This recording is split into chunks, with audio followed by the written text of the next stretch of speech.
দুনিয়ার জীবনকে প্রাধান্য দেয়া যাবে না। ওয়ামা হাদিহিল হায়াতুদ দুনিয়া ইল্লা মাতাউল গুরুর, সম্পূর্ণ মরীচিকা। মরীচিকা দেখেছেন? দুনিয়ার জীবন যে কি জিনিস, যারা আল্লাহর পথে পরীক্ষার সম্মুখীন হয়েছে ওরা জানে। মানে কিচ্ছু না, মানে মুহূর্তে আল্লাহ পাক ইহকাল পরকালের ফয়সালা করে ফেলবে। আমরাও বুঝবো, এটা আমরা বুঝবো না এমন নয়। ইয়াং ছেলে রাস্তায় যাচ্ছে, বাইক নিয়ে খুব দাবরানি দিচ্ছে, আছে না? হঠাৎ অ্যাক্সিডেন্ট, ডেড, স্পট ডেড। এটা দুনিয়ার জীবনটা। সারা জীবন দুনিয়ার পিছনে ছুটেছে, শেষ বয়সে হতাশ, কিছুই পেলাম না। পাবে না, কারণ আল্লাহর পথে না চললে শেষ বয়সে গিয়েও কিছু পাবেন না। যন্ত্রণা, হতাশা, গ্লানি ছাড়া। তখন দেখবেন আত্মহত্যা করে শেষ, ডেড। দেখবেন অনেক প্রতাপশালী বাচ্চা বড় বড় লেকচার দিচ্ছে, হঠাৎ রাস্তায় হাঁটতে হাঁটতে ডেড। সারাদিন রাত জেনা করেছে, মদ খেয়েছে, জেনা ছড়িয়েছে সমাজে, নগ্নতা, অশ্লীলতা ছড়িয়েছে, ভাইরাস মহামারী দিয়ে শেষ। দুনিয়ার জীবন কি জীবন? চোখের সামনে অহরহ এগুলো ঘটনা দেখছি আমরা। যাচ্ছে খুব সাদাল্লাদ করে, বর বিয়ে করতে যাচ্ছে, কার অ্যাক্সিডেন্ট, শেষ, ডেড। কিছু সাহাবী তো এমনও ছিলেন, বদরের যুদ্ধ করতে এসেছেন, হাতের মধ্যে কিছু খেজুর আছে, খেজুর খাচ্ছেন, খোরমা খেজুর খাচ্ছেন। তখন নবী সাল্লাল্লাহু আলাইহি ওয়াসাল্লাম দাঁড়িয়ে ভাষণ দিচ্ছেন যে ওয়াসাবিকু ইলা মাগফিরাতিন মির রাব্বিকুম ওয়া জান্নাহ। ওই যে আয়াতটা আছে, তোমরা এগিয়ে চলো তোমাদের রবের ক্ষমার দিকে এবং জান্নাতের দিকে। আরদুহা কাআরদিস সামাই ওয়াল আরদ, যার প্রশস্ততা আসমান এবং জমিনের সমান। সাহাবী খেজুর খেতে খেতে খেজুরটা ফেলে দিলেন। আরেকজন সাহাবী জিজ্ঞাসা করলেন যে খেজুরটা ফেলে দিলেন কেন? তিনি বলছেন এই খেজুরগুলো খেতে অনেক সময় লেগে যাবে।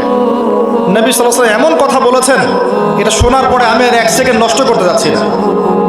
খেজুর ফেলে দিয়ে যুদ্ধে ঝাঁপিয়ে পড়লেন, দেন শহীদ হয়ে জান্নাতে চলে গেলেন। তারাও তো মৃত্যুর স্বাদ গ্রহণ করেছেন, তাই না? সুমাইয়া রাদিয়াল্লাহু আনহা, আবু জাহেল তাকে নির্যাতন করছে, তার লজ্জাস্থানে বর্ষা ঢুকিয়ে দিয়ে, চিন্তা করতে পারেন, লজ্জাস্থানে বর্ষা নিক্ষেপ করে হত্যা করলো।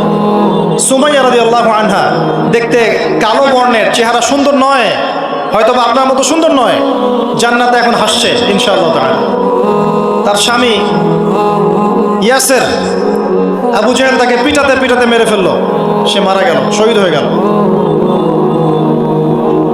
অনেক ওলামায়ে কেরামকে, ইমাম, মুস্তাহিদ, মুহাদ্দিস দেখবেন সারাটা জীবন এত মেহনত করেছেন দ্বীনের জন্য, বিয়ে শাদী করার সময় পান নাই। এমনও আছেন ইমাম এবং মুহাদ্দিস, জীবন তো তাদেরও ছিল। শুধু সাহাবী কেন, তাবেঈদের দিকে তাকান, তাবেঈন তাকান, আমাদের 4 ইমামের দিকে তাকান। আবু হানিফা রাহিমাহুল্লাহ শেষ বয়সে জেলখানায়, কথিত আছে বিষ প্রয়োগে তাকে হত্যা করা হয়েছে। তার টাকার অভাব ছিল না, তিনি কিন্তু আমার মতো হতদরিদ্র ছিলেন না। আল্লাহ পাক তাকে সম্পদও দিয়েছিলেন, সমস্ত সম্পদ বিলিয়ে দিয়েছেন দ্বীনের জন্য। ইমাম শাফিঈ রাহিমাহুল্লাহ, তার দিকে তাকান। আহমদ বিন হাম্বল রাহিমাহুল্লাহ, তার দিকে তাকান। তাকে পিটানো হচ্ছে আর বাগদাদের রাস্তায় ঘোরানো হচ্ছে, কারণ সমাজের মানুষ ফতোয়া দিয়েছে একটা, তিনি ফতোয়া দিয়েছেন আরেকটা। ওই যে হিল্লা প্রথা আর ঠিকা বিবাহ নিয়ে তিনি বলছেন, ইলামু ইয়া আহলা বাগদাদ, হে বাগদাদের মানুষরা জেনে রাখো যে আমি কশ্চিনকালেও এই প্রথাকে জায়েজ করলাম না। তোমরা চিনে রাখো যে আমার নাম আহমদ। জীবন তাদেরও ছিল। ইমাম মালিক রাহিমাহুল্লাহ, তাকে এত মার দেওয়া হয়েছিল, হাত বাঁধতে পারতেন না নামাজের মতো, নামাজে হাত বাঁধতে পারতেন না। সাহাবীদের থেকে নেন, তাবেঈ থেকে নেন, তাবেঈ থেকে নেন, মুস্তাহিদ ইমাম থেকে নেন, দুনিয়ার জীবন তারাও কিন্তু ভোগ করেছেন, আর আমরাও ভোগ করছি। আমাদের ভোগের সিস্টেমটা দেখেন, তাদের ভোগের সিস্টেমটা দেখেন। আমরা বাঁচছি দুনিয়ার জন্য, তারা বেঁচেছে পরকালের জন্য। আমরা দুনিয়ায় বাঁচছি দুনিয়ার জন্য, দুনিয়ার একটা চাকরি, একটা ব্যবসা, একটা পরিবার, একটা স্ট্যাটাস, বাড়ি গাড়ি, টাকা কড়ি, সম্পত্তি, এগুলোর জন্যে। কিন্তু তারা বেঁচেছেন আল্লাহর জন্য, পরকালের জন্যে। যে ব্যক্তি দুনিয়ার জন্য দুনিয়া করে, আল্লাহ পাক তাকে ইহকাল পরকাল দুটোই নষ্ট করে দিবেন। যে ব্যক্তি পরকালের জন্য দুনিয়া করবে, আল্লাহ পাক তার দুনিয়া গুছিয়ে দিবেন, আখিরাতও গুছিয়ে দিবেন ইনশাআল্লাহ। প্রথম কথা হচ্ছে এই যে দুনিয়ার জীবনকে প্রাধান্য দেওয়া যাবে না। দুনিয়ার জীবনের প্রতিটা কাজ আপনি একটা উদ্দেশ্যেই করবেন, সেটা হচ্ছে আল্লাহর সন্তুষ্টি। বিয়ে শাদী করেছি কেন? আল্লাহর জন্যে। পরিবার গঠন করেছি কেন? আল্লাহর জন্যে। সন্তান নিয়েছি কেন? আল্লাহর জন্যে। দিন শিখেছি কেন? ইলম শিখেছি কেন? আল্লাহর জন্যে। চাকরি কেন করি? আল্লাহর জন্যে। প্রতিটা কাজ ইবাদত হবে যদি আপনি মুহাম্মদ সাল্লাল্লাহু আলাইহি ওয়াসাল্লামের তরিকা মেনে চলেন। ওয়া মা খালাকতুল জিন্না ওয়াল ইনসা ইল্লা লিয়াবুদুন, শুধুমাত্র ইবাদত করার জন্যই আল্লাহ পাক জিন এবং মানুষ জাতিকে সৃষ্টি করেছেন। আপনাকে আল্লাহ পাক এই হায়াতটা দিয়েছেন। এখন বাকি সময়টা চিন্তা করেন, আগামী 30-40 বছর কিভাবে কাটাতে চান? দুনিয়ার জন্য বাঁচবেন না আল্লাহর জন্য বাঁচবেন? যদি আল্লাহর জন্য বাঁচতে চান, সর্বশেষ হেদায়েত আল কোরআন এবং সর্বশেষ নবী মুহাম্মদ সাল্লাল্লাহু আলাইহি ওয়াসাল্লাম, এর বাইরে কিচ্ছু নাই ভাই। সারা দুনিয়ার মানুষ মিলে যদি বলে যে কোরআন সুন্নাহর মধ্যে আছে সুদ হারাম, কিন্তু সুদ হালাল, হালাল হালাল, কোশ্চিনকালে হালাল হবে না। সারা দুনিয়ার মানুষ একটা মাঠে যদি এসে বলে সুদ হালাল, সুদ ভালো, কোশ্চিনকালে হালাল হয়ে যাবে না, হারামই থেকে যাবে। সারা দুনিয়ার মানুষ যদি বলে পর্দা করার দরকার নাই, এটা সেকেলে সেকেলে সেকেলে, এটা সেকেলে হয়ে যাবে না, এটা ফরজ থেকে যাবে। কিচ্ছু নাই কোরআন সুন্নাহর বাইরে, কিচ্ছু নাই। যা আছে দেখছেন বোগাস, যার কোনো ভিত্তি নাই, মানুষের মন গড়া প্রবৃত্তির অনুসরণ। এখন আপনি যখন কোরআন এবং সুন্নাহর কাছে আসতে চাইবেন, তখন কিন্তু আপনি চতুর্দিক থেকে বাধা পাবেন। এই পথ চলাটা এত সহজ হবে না। হ্যাঁ, কাদের জন্য সহজ হবে? যারা প্রোটেস্ট্যান্ট মুসলিম হবে। কি মুসলিম? প্রোটেস্ট্যান্ট মুসলিম। এটা কেমন? মানে ওটাও ঠিক এটাও ঠিক, সুদ খেলেও হয় না খেলেও হয়, পর্দা করলেও হয় না করলেও হয়, নামাজ পড়লেও হয়, মাঝে মাঝে ছাড়লেও হয়, যাকাত দিলেও হয় না দিলেও হয়। মডারেট প্রোটেস্ট্যান্ট মানে কোরআন সুন্নাহয় যা আছে এগুলো খুব কঠিন মনে হয়, এটা মৌলবাদী মৌলবাদী মনে হয়, এগুলো মানলে তো এই যুগে চলা যায় না, এগুলো ওই যুগের জন্যে, এরকম ভর্সনে যারা চিন্তা করবে তাদেরকে কষ্ট পেতে হবে না। তারা দেখবেন কষ্ট না করেই দুনিয়ার জীবন কাটিয়ে দিচ্ছে, ওদের কোনো বাধা বিপত্তি আসবে না। আপনি যখন কোরআন সুন্নাহকে আঁকড়ে থাকবেন, কেমন করে আঁকড়ে থাকবেন? মারির দাঁত দিয়ে কামড়ে থাকবেন, নবীজি বলেছেন। মারির দাঁত দিয়ে কামড়াতে বলেছেন, সামনের দাঁত দিয়ে কামড়ালে ছটকে যাবে, টান দিলে ছিঁড়ে যাবে। মারির দাঁতে কামড় দিলে, টান দিলে সহজে ছিঁড়বে না। এভাবে থাকলে আপনার বাধা আসবে। এখন আপনার সামনে দেখবেন আপনি কিছু ফিতনা এবং কিছু সলিউশন। আপনি নিয়াত করেছেন যে আপনার যে গুনাহগুলো হয়েছে এগুলো থেকে আপনি তওবা করবেন ইনশাআল্লাহ। আগামী দিনগুলো আপনি কোরআন এবং সুন্নাহ অনুসারে চলবেন। এই কথার সাথে একমত আছেন তো? এখন চলতে গিয়ে দেখবেন যে আপনি কিছু স্পষ্ট বিষয় দেখতে পারবেন যেগুলোর সাথে আসলে কোরআন সুন্নাহর খুব একটা মিল পাওয়া যাবে না। আপনি দেখবেন স্পষ্ট শিরক করছে মুসলিমরা, আপনি দেখবেন স্পষ্ট বেদাত করছে, আপনি দেখবেন হারাম খাচ্ছে। মুসলিম যুবকরা মাদক, পর্নোগ্রাফি, জেনা, ফ্রি মিক্সিং, আপনার জুয়া, ক্যাসিনো, এই যে আপনার টিকটক প্রজন্ম, এগুলো নিয়ে ব্যস্ত আছে। আপনি স্পষ্ট দেখবেন মেয়েরা বেহায়ের মতো ঘুরে বেড়াচ্ছে। আপনি স্পষ্ট দেখবেন যে আপনি হালালে থাকলে চাকরি পাচ্ছেন না। আপনি স্পষ্ট দেখবেন পরিবারের লোকজন কথা শোনে না। আপনি এমনও দেখবেন ওলামায়ে কেরামের মাঝে ঐক্য নাই, এমন দেখবেন। আপনি এমনও দেখবেন যে মানুষ দিনকে দুনিয়ার বিনিময়ে বিক্রি করে দিচ্ছে। আর এমন দেখবেন যারা আপনার উপরে আছে তারা দিন সম্পর্কে তেমন কোনো জ্ঞান রাখে না। এমন জটিল পরিস্থিতিতে আপনি কি করবেন তখন? এরপরে আপনি যখন বিশ্বের দিকে তাকাবেন তখন দেখবেন বিশ্বের সমস্ত পরাশক্তিরা ঐক্যবদ্ধ ইসলামের বিরুদ্ধে। বিশ্বের সমস্ত বড় বড় পরাশক্তিরা ঐক্যবদ্ধ ইসলামের বিরুদ্ধে। দেখবেন আপনি ইসলামের কোনো খিলাফা নাই, দেখবেন কোনো ইমাম নাই, কোনো আমির নাই, কোনো জামা নাই। দেখবেন আপনি সেই রকম সলফে সালেহিনদের যুগের মতো শৌর্য বীর্য, ব্যক্তিত্ব, গায়রাত কিছু নাই। মনে হবে যেন আমরা দাসত্বের শৃঙ্খলা আবদ্ধ হয়ে গেছে। তখন আপনি কষ্ট পাবেন মনে মনে। আপনার মধ্যে ঈমান থেকে থাকলে আপনি কষ্ট পাবেন, ভিতর থেকে কষ্ট ফিল করবেন। যদি প্যারালাইজড রোগী হয়ে থাকেন তাহলে কষ্ট ফিল করবেন না। চেতনা থাকে দিনের, কষ্ট ফিল করবেন, তখন আপনার স্ট্রাগল শুরু হবে। তখন আল্লাহ যদি আপনাকে বুঝ দেন, আল্লাহ দেখবেন আপনি কি করেন। আপনার মেধা দিয়ে আল্লাহ আপনি কি করেন, আপনার অর্থ দিয়ে আপনি কি করেন, আপনার হায়াতটা দিয়ে আপনি কি করেন, আপনার এই যে জনবল দিয়ে আপনি কি করেন, আল্লাহ আপনাকে যা দিয়েছেন তা দিয়ে আপনি দিনের জন্য কি করছেন, আল্লাহ পাক তখন দেখবেন। এই জায়গায় আমি আপনাকে কিছু সলিউশন বলছি। এটা শুধু আপনাকে বলছি তা নয়, আমি নিজেও এটা ফিল করি, লালন করি। আর আমি এমন কিছু বলবো না যা আমি নিজে আপনার জন্য পছন্দ করি না। যেটা আমি নিজের জন্য পছন্দ করি সেটাই আপনাকে বলবো। প্রথম কথা, এখানে আপনাকে গাইডেন্স দিবে আল কোরআন। এরকম সিচুয়েশনে আপনাকে পথ দেখাবে অনলি আল কোরআন, এরপর নবী সাল্লাল্লাহু আলাইহি ওয়াসাল্লামের হাদিস। এখানে আপনার দায়িত্ব আসবে প্রথমত কোরআন পড়া শিখতে হবে। প্রথম কাজটা কি ভাই? কোরআন পড়া শিখতে হবে, তেলাওয়াত শিখতেই হবে, নিয়মিত তেলাওয়াত করতে হবে। একটা দিন যাবেন আপনার জীবনে যে কোরআন তেলাওয়াত আপনি করেন না, ইনশাআল্লাহ। বেশি থেকে বেশি করবেন, বেশি থেকে বেশি। আমার পরামর্শ হচ্ছে দিনে এক পারা করে করার চেষ্টা করুন। এরপর দায়িত্ব চলে আসবে আপনার কোরআন বোঝা। আপনি কিছু অংশ মুখস্থ করবেন, হিফজ করবেন, অর্থটা বোঝার চেষ্টা করবেন, কোরআনের ভাষাটা শেখার চেষ্টা করবেন। এর সব কিছু আপনি বুঝতে পারবেন না, তখন কি করবেন? আলেম ওলামার কাছে যাবেন, তাদের সোহবতে গিয়ে পড়ে থাকবেন। যে বিষয়টা বুঝতে পারছেন না জিজ্ঞাসা করে জেনে নেবেন। ফাসআলু আহলা যিকরি ইন কুনতুম লা তা'লামুন। এরপর কোরআনের আদেশ নিষেধগুলো আপনি মেনে চলবেন, নিজের পরিবারে এবং নিজের অধীনস্থদের মধ্যে। এরপরে আপনি থেমে যাবেন না। কোরআনের দাওয়াত আপনি যতটুকু জানেন এটা মানুষের কাছে প্রচার করবেন। মাদ্রাসা করবেন, মসজিদ আবাদ করবেন, মক্তব চালু করবেন, কোরআনের একটা রেভলিউশন ক্রিয়েট করবেন। কোরআনের জন্যে আপনার জান মাল অর্থ বিলিয়ে দিবেন। ওই একটা ছোট্ট কাজ দেখবেন পরকালে জান্নাতে যাওয়ার ওসিলা হয়ে গেছে ইনশাআল্লাহ। তারপরে আপনি সুন্নতকে পাবেন, ওই সুন্নতের উপরে আপনার 24 ঘন্টাকে সাজাবেন। দিন রাত প্রতিটা আমল আপনি সুন্নাহ অনুযায়ী করার চেষ্টা করবেন। এরপরে গিয়ে আপনার দায়িত্ব আরও বাড়বে। এরপর দায়িত্ব চলে আসবে উম্মাহ কেন্দ্রিক।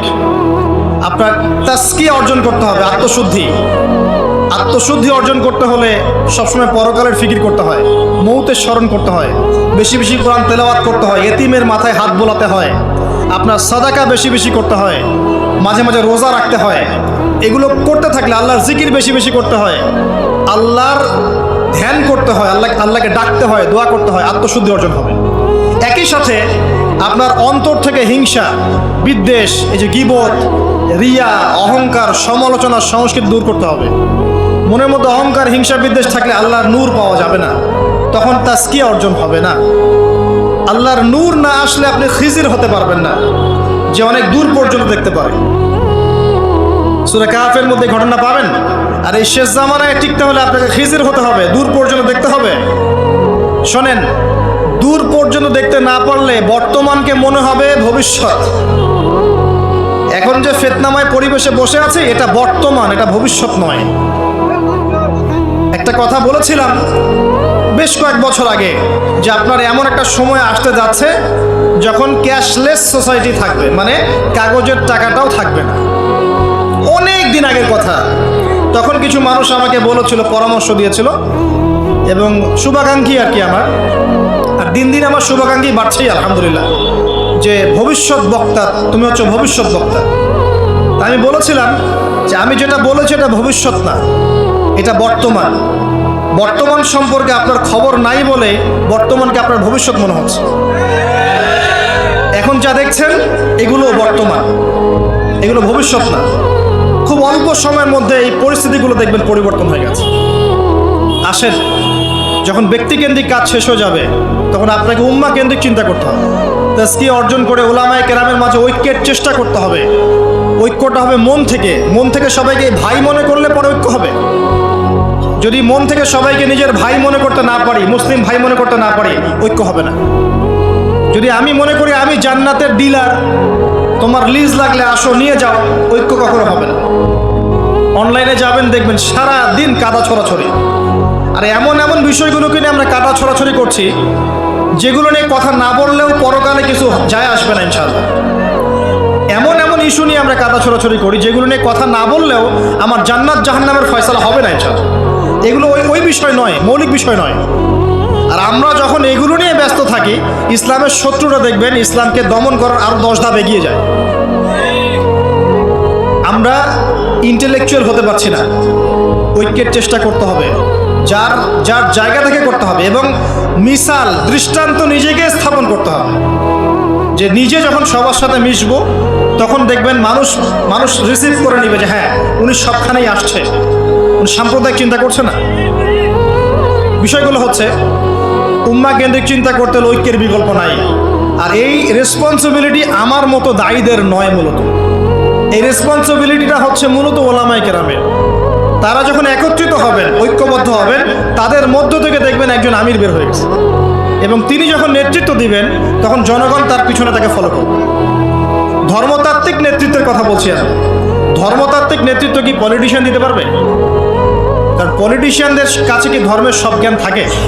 স্বাভাবিক থাকবে না, কারণ তারা পড়াশোনা করেননি এইভাবে, তাদের কাছে পলিটিক্সের জ্ঞান আছে। আপনি যখন ধর্মতাত্ত্বিক ঐক্যের কথা বলছি তখন ধার্মিকদেরকেই তো দায়িত্ব নিতে হবে, এবং ধার্মিকদের মধ্যে যারা স্কলার, বিজ্ঞ বরেণ্য ওলামায়ে কেরাম, তাদের মধ্যে ঐক্য প্রথম দরকার। অনুসারীদের মধ্যে ঐক্য দিয়ে লাভ নাই। প্রথমে ঐক্য লাগবে আগে বড় বড় লেভেলে, তারপরে দেখবেন জনগণ ঠিকই আলেমকে মেনে নিয়েছে, তখন আপনি দেখবেন একটা ভালো শক্তি আপনি অর্জন করতে পারছেন। আদারওয়াইজ যখন আপনি বিক্ষিপ্ত বিচ্ছিন্ন, কেউই আমাদেরকে মূল্যায়ন করেন, যতই স্লোগান দেন, শোডাউন করেন, আইওয়াশ করেন, আদতে কিন্তু কেউ মূল্যায়ন করছে না আমাদের। আর আল্লাহ রাব্বুল আলামিন কোরআনে বলেছেন, এখন এই আয়াত কোথায় আছে আল্লাহ ভালো জানেন, এই আয়াতের বাস্তবতা কোথায় সেটা আল্লাহ ভালো জানেন। ওয়া'তাসিমু বিহাবলিল্লাহি জামিআ ওয়ালা তাফাররাকু, এই আয়াতটা কোরআনের মধ্যে আছে, এটা কোরআনের মধ্যে আছে, আল্লাহ পাকের কিতাবের মধ্যে এই আয়াতটা আছে, ওয়া'তাসিমু বিহাবলিল্লাহি জামিআ, তোমরা আল্লাহর রজ্জুকে শক্ত করে ধরো ঐক্যবদ্ধভাবে। আচ্ছা, এটার উপরে আমল না করে আমরা যদি এড়িয়ে যাই, এটা কোরআনের অবমাননা হয় না? এটা কোরআনের অবমাননা হয় না? যখন কোরআনে স্পষ্ট বলা হচ্ছে তোমরা সুদ খেও না, তারপরেও খাচ্ছি, অবমাননা হয় না? আল্লাহ বলছেন জেনার ধার কাছেও যেও না, তারপরেও করছি, তখন অবমাননা হয় না?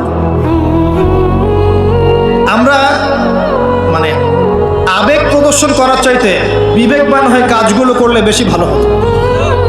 কোরআনের সম্মান সর্বোচ্চ শিখরে তখনই পৌঁছাবে যখন এর আদেশ নিষেধের উপর আমল করা হবে, এবং আমরা আমল করে দেখাতে পারবো, এবং ইনশাআল্লাহ আমরা পারবো। যদি কেউ পারে পৃথিবীতে, শুধু মুসলিমরাই পারবে ইনশাআল্লাহ। এবং মুসলিমদের মধ্যে যারা পারবে না, আল্লাহ পাক ওদেরকে সরিয়ে দিবেন, নতুন প্রজন্ম আল্লাহ পাক নিয়ে আসবেন ইনশাআল্লাহ। যুব সমাজ পারবেই, পরবর্তী তরুণ প্রজন্ম এবং আগামী ছোটদের প্রজন্মরা পারবেই ইনশাআল্লাহ। যদি কেউ পারে, এরাই পারবে ইনশাআল্লাহ। ইনশাআল্লাহ দেখবেন আমাদের মতো মানুষদেরকে দিয়ে যদি কাজ না হয়, আল্লাহ পাক আমাদেরকে সরিয়ে দিবেন, দিয়ে এমন এমন মানুষ আল্লাহ পাক তৈরি করবেন যারা এই চেয়ারগুলোতে বসে কোরআন সুন্নাহকে হাতে নিয়ে বিশ্বকে নেতৃত্ব দেবে ইনশাআল্লাহ। আসবে এক সময়, অপেক্ষা করতে থাকেন, কারণ আমরা আখিরুজ্জামানের হাদিসগুলো সম্পর্কে জানি। একটা সময় চলছে মুসলিমদের ডমিনেশনের সময়, এরপর একটা সময় আসবে যখন মুসলিমরাই এই বিশ্বকে নেতৃত্ব দেবে ইনশাআল্লাহ। ইসলামই হবে এই বিশ্বের একমাত্র সুপার পাওয়ার। আল্লাহ রাব্বুল আলামিন ওই জেরুজালেম থেকেই আরও একবার কিয়ামতের আগে পুরো বিশ্বে ইসলামিক খেলাফা বাস্তবায়ন করবেন ইনশাআল্লাহ।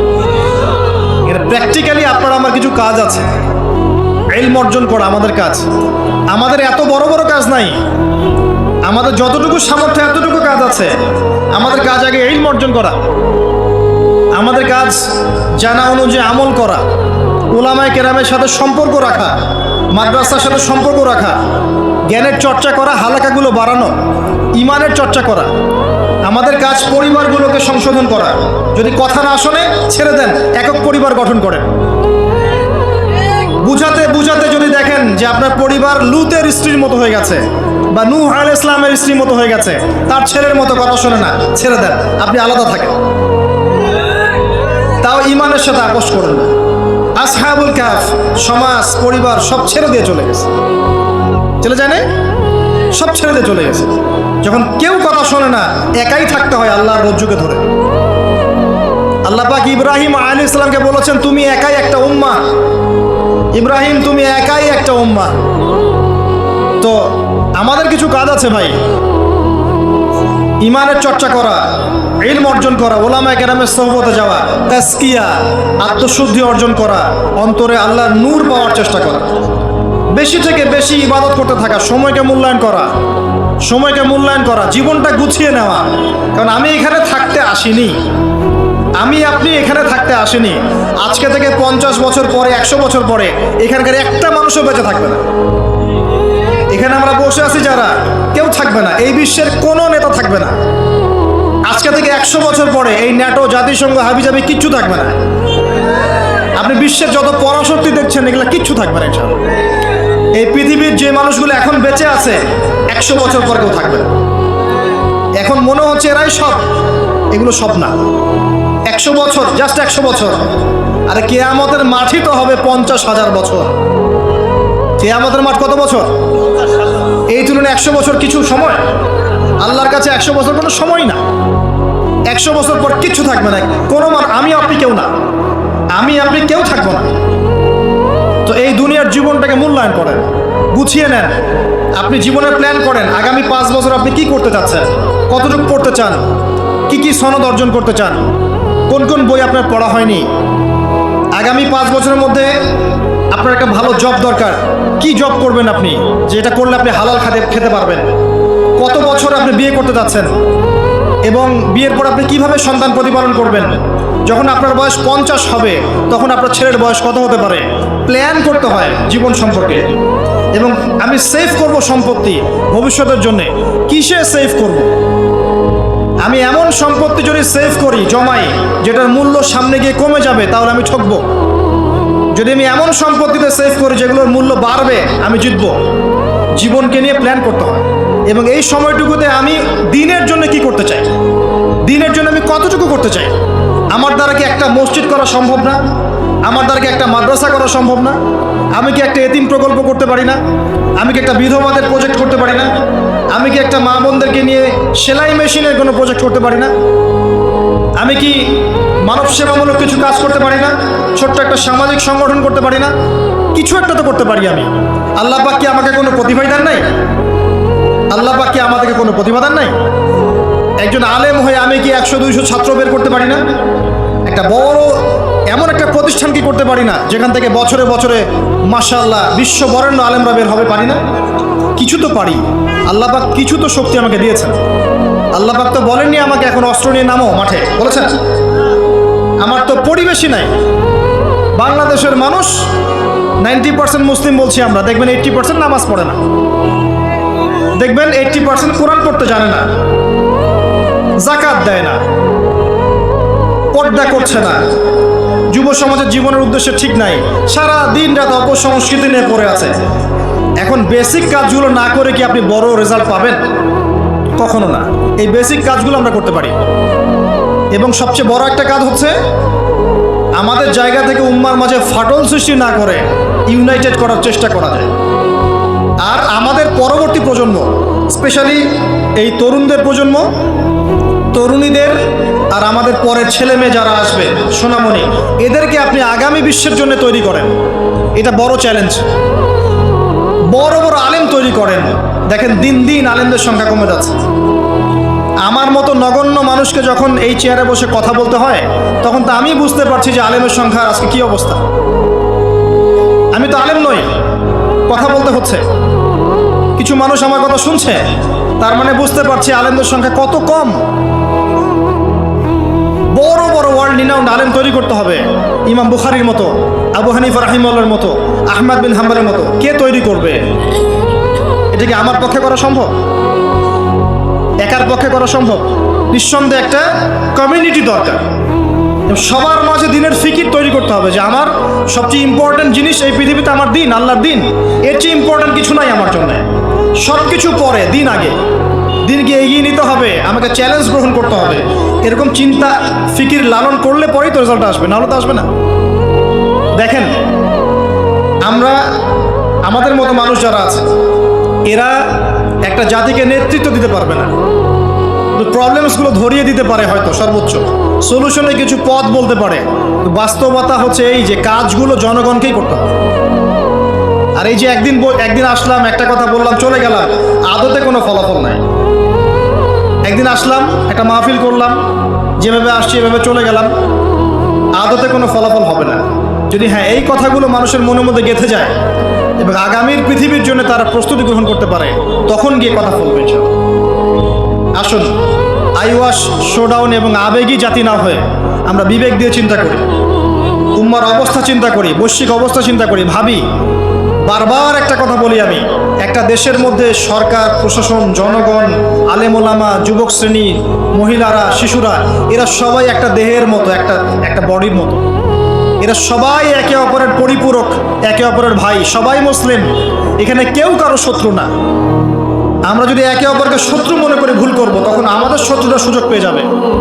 আমরা সবাই একে অপরের পরিপূরক, সবাইকে নিয়ে, দেশকে নিয়ে, জাতিকে নিয়ে, উম্মাকে নিয়ে এগোতে হবে। আল্লাহ পাক আমাদের যুব সমাজকে বোঝার তৌফিক দান করুন, আমিন।